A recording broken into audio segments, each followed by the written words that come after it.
దేశవ్యాప్తంగా సార్వత్రిక ఎన్నికల నగారా మోగింది. లోక్సభ ఎన్నికలతో పాటు 4 రాష్ట్రాల అసెంబ్లీ ఎన్నికలకు స్కెడ్యూల్ విడుదల చేసింది కేంద్ర election commission. AP, Odisha, Arunachal, Sikkim assembly ఎన్నికల స్కెడ్యూల్తో పాటు లోక్సభ ఎన్నికల స్కెడ్యూల్ను సీఈసీ విడుదల చేసింది. ఇక దీనికి సంబంధించి పూర్తి సమాచారం అందించడానికి మా ప్రతినిధి వినయ్ లైవ్ లో సిద్ధంగా ఉన్నారు. వినయ్, శిలా, ఆంధ్రప్రదేశ్ లో ఎన్నికల షెడ్యూల్ వచ్చిన నేపథ్యంలో అన్ని రాజకీయ పార్టీలు కూడా ఎలర్ట్ అయినాయి. ముఖ్యంగా ఎన్నికలు షెడ్యూల్ వచ్చిన తర్వాత ఏ ఫేజ్ లో ఆంధ్రప్రదేశ్ లో ఎన్నికలు జరుగుతాయన్నది ఉత్కంఠ నెలకొంది. దానికి ఈ రోజుతో క్లారిటీ వచ్చింది. అయితే మొత్తం మొదటి ఫేజ్ ఏప్రిల్ 19 నుంచి స్టార్ట్ అవుతున్న నేపథ్యంలో ఆంధ్రప్రదేశ్ కి ఫేజ్ 4 అంటే మే 13న ఎన్నికలు జరగబోతా ఉన్నాయి. దీనికి సంబంధించి అన్ని రాజకీయ పార్టీలు కూడా సిద్ధమవుతున్నాయని కూడా చెప్పొచ్చు. ముఖ్యంగా అధికార YSR Congress party first phase లో ఎన్నికలు వస్తుందని చెప్పి కూడా భావించింది. కానీ ఆ ఎన్నికలు 4th ఫేజ్ వచ్చింది. ఒక నెల రోజుల పాటు ఇంకా ఆ సమయం ఉన్న నేపథ్యంలో మొత్తం విపక్షాలన్నీ కూడా ఏకమవుతున్న నేపథ్యంలో ఏ విధంగా ముందుకెళ్లాలి, ఎలా దాన్ని డిఫెండ్ చేయాలని దానిపైన కూడా వైఎస్ఆర్ కాంగ్రెస్ పార్టీ దృష్టి పెట్టింది. ముఖ్యంగా మొదటి నుంచి కూడా అటు ఇచ్చిన హామీలన్నీ కూడా అమలు చేసుకుంటూ ముందుకెళ్తా ఉన్నాం. మరోవైపు ప్రతిరోజు కూడా ఒక స్కూల్ స్టూడెంట్ ఎగ్జామ్ కి ఎలా ప్రిపేర్ అవుతారో అలా వైఎస్ఆర్ కాంగ్రెస్ పార్టీ ప్రిపేర్ అవుతుంది. కనుక ఫుల్ ప్రిపరేషన్ లో ఉన్నాము. ఎన్నికలు ఏ ఫేజ్ లో జరిగినా మనకి ఎటువంటి ఇబ్బంది లేదని చెప్పి కూడా వైఎస్ఆర్ కాంగ్రెస్ పార్టీ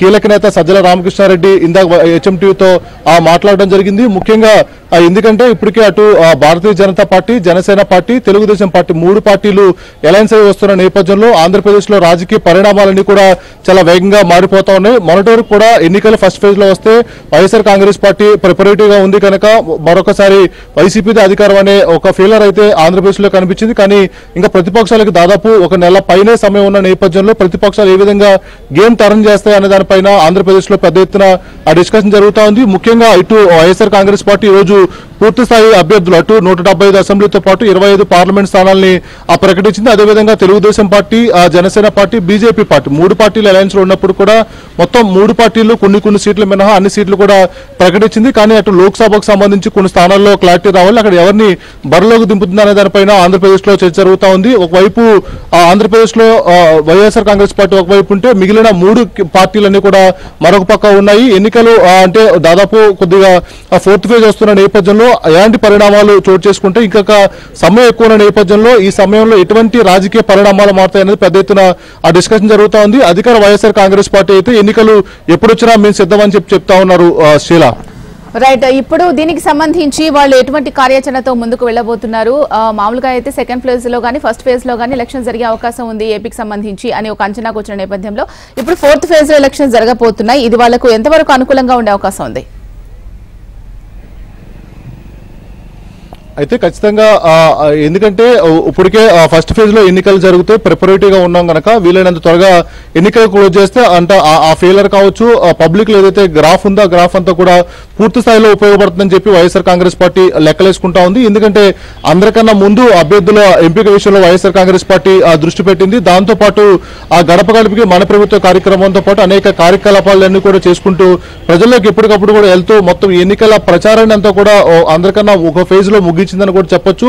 ఎన్నికలు అంటే దాదాపు ఫస్ట్ ఫేజ్ లో వస్తాయని వైఎస్ఆర్ కాంగ్రెస్ పార్టీ భావించింది. ఆ ఫస్ట్ ఫేజ్ కు తగ్గట్టు అనుగుణంగా వైఎస్ఆర్ కాంగ్రెస్ పార్టీ పూర్తి స్థాయిలో ప్రిపేర్ అయిన నేపథ్యంలో ఇప్పుడు ఎన్నికలు 4th ఫేజ్ కి అనౌన్స్ అయిన నేపథ్యంలో అటు తెలుగుదేశం పార్టీ, భారతీయ జనతా పార్టీ, జనసేన పార్టీ 3 పార్టీలు అలయన్స్ అయ్యి వస్తున్న నేపథ్యంలో ఈ గ్యాప్ ను ఏ విధంగా కవర్ చేయాలి, అపోజిషన్ పార్టీల వ్యూహాలను ఏ విధంగా చిత్తు చేయాలని దానిపైన వైఎస్ఆర్ కాంగ్రెస్ పార్టీ దృష్టి పెట్టింది. ముఖ్యంగా ఈ 5 ఏళ్లలో వైఎస్ఆర్ కాంగ్రెస్ పార్టీ పాలనకు సంబంధించి 100% సాటిస్ఫాక్షన్ గా ఉన్నామని వైసీపీ అధినేత ముఖ్యమంత్రి జగన్మోహన్ రెడ్డి చెప్తా ఉన్నారు. ఇచ్చిన హామీలన్నీ కూడా అమలు చేశాము, ఎప్పుడు ఎన్నికలు వచ్చినా మేము సిద్ధంగా ఉన్నాము, మాకు ఓట్లేసేందుకు ప్రజలు సిద్ధంగా ఉన్నారని వైఎస్ఆర్ కాంగ్రెస్ పార్టీ నేతలు చెప్తా ఉన్నారు. మరోవైపు ఎందుకంటే అటు విపక్షాలన్నింటిలో కూడా ఇబ్బందికరమైన పరిస్థితులు ఉన్నాయి కనుక సింగిల్ గా రాలేకపోతున్నారు, పొత్తులతో వస్తారని చెప్పి కూడా వైసీపీ నేతలు చెప్తా ఉన్నారు. ఓవరాల్ గా అంటే 4th ఫేజ్ వచ్చిన నేపథ్యంలో ఆంధ్ర రాష్ట్ర రాజకీయాల్లో ఎటువంటి పరిణామాలు చోటు చేసుకుంటాయి? ఇప్పటివరకు కూడా అధికార వైఎస్ఆర్ కాంగ్రెస్ పార్టీ ఆంధ్రప్రదేశ్ లో పొలిటికల్ పిచ్ అంతా కూడా వైసీపీకి అనుకూలంగా ఉందని భావిస్తా ఉంది. కొంత